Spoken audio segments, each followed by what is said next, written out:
Fire away. We'll open it up for questions. Jimmy and Ben. Just a couple of things. In the second quarter of this year, you outscored your first two opponents 21-0, 17-7.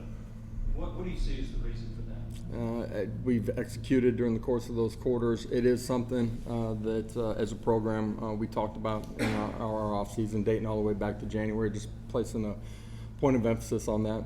I know from you guys that our second quarter not being as good as it needed to be last year, was a point of emphasis from you guys too. But our kids just executing.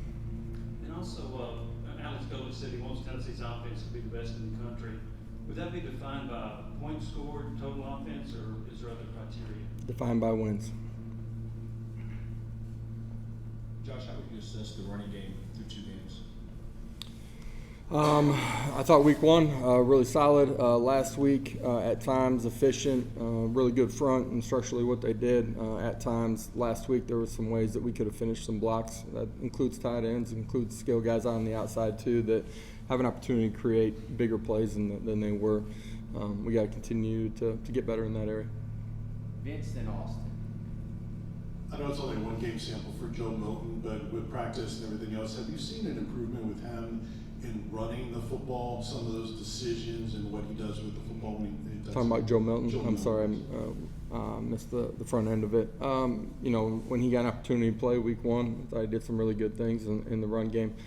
There's decisions that our quarterbacks are making on every play and continuing down that path of being making the right decision, having your eyes on the right key, and taking care of the football is something that's a point of emphasis for him all off season, and something that we'll continue to stress. But we trust him in what we're doing.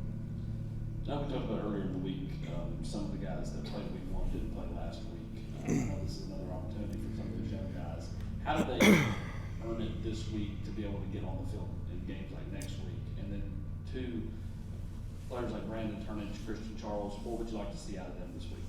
Yeah, guys earn it every week by what they do every single day, and every game's going to unfold differently, and you play the same opponent on the same day 10 different times. It's going to unfold differently every single time. So even though we may have plans going in, how you're attacking or how you rotate, some of those things change within the flow of the football game. So guys have had a good week of practice, and hopefully we'll have opportunities to get a bunch of guys in here during the course of the beginning of the football game. What about Charles and Turnage? What would you like to see out of them this week? They've had good practices, and expect those guys, when given the opportunity to play at a really high level. Expect those guys to be really good in the way that they finished their preparation here this afternoon and through the course of Friday and lead up of kickoff. Trust both of those guys.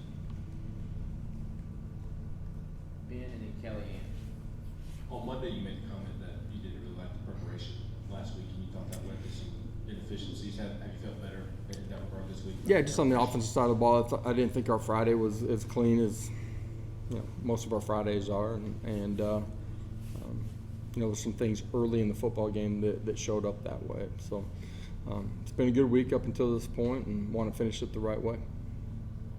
Hey, Coach, do you have an update on D. Williams and Juwan Mitchell, or a timeline when they'll be able to play? Hopeful that we'll have both of those guys on Saturday. We'll see, tomorrow and Saturday where those guys are at and their availability for the football game. Another question real quick. The goal is always to win, but against Akron, is there anything that you're looking from the team, like their offense, defense, special teams, to build off of from last week or improve on? Look at the college football scores across the country last week, and you can see that the goal needs to be to win first and foremost. I want to see our kids play smarter, more efficient, and play with relentless energy and passion during the course of the football game. Obviously, you had some ups and downs in terms of special teams. What have you seen overall in terms of you guys corrected some of those things?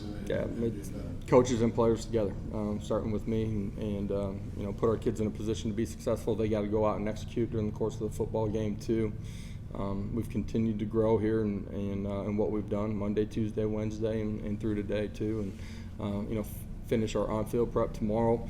We got to be dialed into our assignments, handle their adjustments, communicate adjustments, from coaching and to players when they're on the sidelines, and then go execute during the course of the game. And what about Chase McGrath specifically made obviously that big Huge. one? Yeah, he's been really solid, man. He's put him between the uprights and huge kick, tough situation. Went out there and drained it. You know, I didn't get him on the field real early. You know what I mean? They were a little bit, not rushed, but there was some urgency that they had to have to get lined up and get ready. And snap, hold, and kick were as good as it gets. Karthik in the back. Hey, Coach, I know it's Akron week, but just do you have a reaction to the sellout for the Florida game? Don't. Patrick. Let's go. Coach, with Jalen Wright having 2 fumbles in each of the first 2 games, do you have to continue to stress that with him, or does he kind of know the deal that he's just got to hold on to the ball there? Yeah, you guys have seen our practice. We start with ball security every single day, and you know, paying attention to the details of it, and you know, securing it will be critical for him. It's critical for us. The ball is everything, and we got to go get it when we don't have it. I'm talking about defensively and on special teams, and offensively when you got it, you got to take care of it with everything that you got. Expect him to do a much better job here as we go through the rest of the season. To follow up on that, I mean, not that it's an excuse, but do you think the fact he was so limited fall camp maybe has hurt that a little bit? Yeah, absolutely. It's, you know, one of the things that you're concerned about as you get ready for a guy that hasn't had a bunch of physical contact during the course of the lead up until the first ball game. And you know, some things that we did in game week that, you know, a lot of our other skill guys didn't do, trying to help them prepare for it. But there's nothing real until it's live. But you know, he's played a lot of football for us and done a really good job of taking care of the football at times, and expect him to do that the rest of the way home. Any other questions?